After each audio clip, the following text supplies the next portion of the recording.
Tere hommikust, põllumehed! Värsked uudised ajukäärudest. Jah, võib küll nii öelda, et ühelt poolt vaadatuna on üks suur tervik ja üks reaalsus.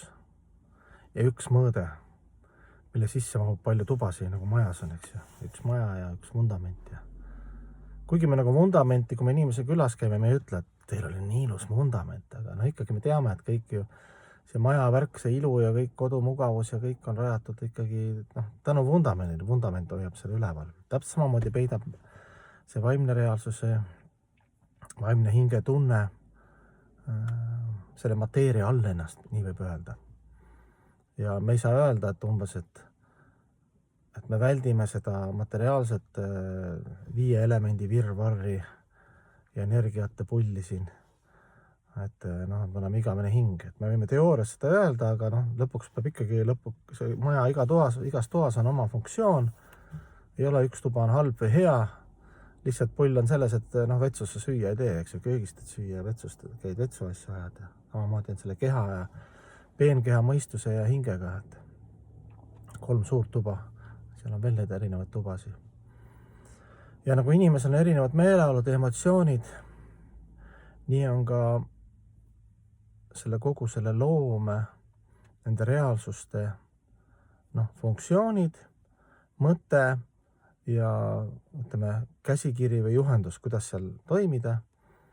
Ja me kannatame sellepärast, et need tupikud või need pettumused või need keha mõistusest või hingest tekkinud sellised valud, et me ei ole ära õppinud need reeglid ja see ongi siis kultuur või religioon või jooga või mis koolkonnad siin on, psühholoogia, parapsühholoogia,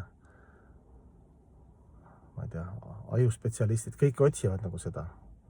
Kuidas siis elada seal kõikides nendes tubades õieti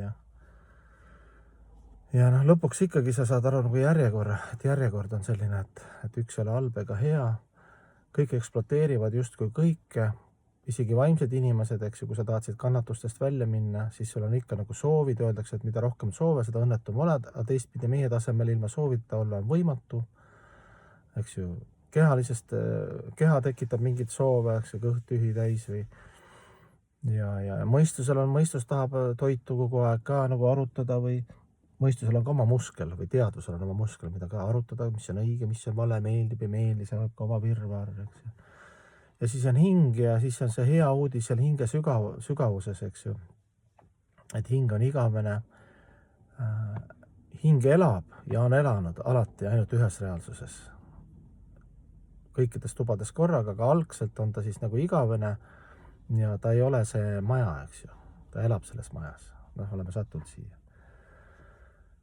Et kuidas siis me peaksime endale sillutama tee sellest head koostööd tegema keha ja mõistusega, aga lõpuks on nagu kõik on hästi, kõik on igavene, hing on alati olnud ühenduses kõige kõrgemaga ja õndsusega, mängulisusega, lapsemeelsusega, headuse ja armastusega, muusika, tantsu, lauluga, kõikide nende ilusate avaldumistega, mida siin materiaalses maailmas me üritame ka nagu tekitada, aga huvitav on siin on see, et me nagu tekitame seda, aga see suurendab meie kehalist kontseptsiooni, sest see on sinna, kuhu me oleme oma usu pannud ainult sinna tuppa, eks ju, et me oleme see keha või see rahvus või see partei või see rikkus või see ilu ja nii edasi.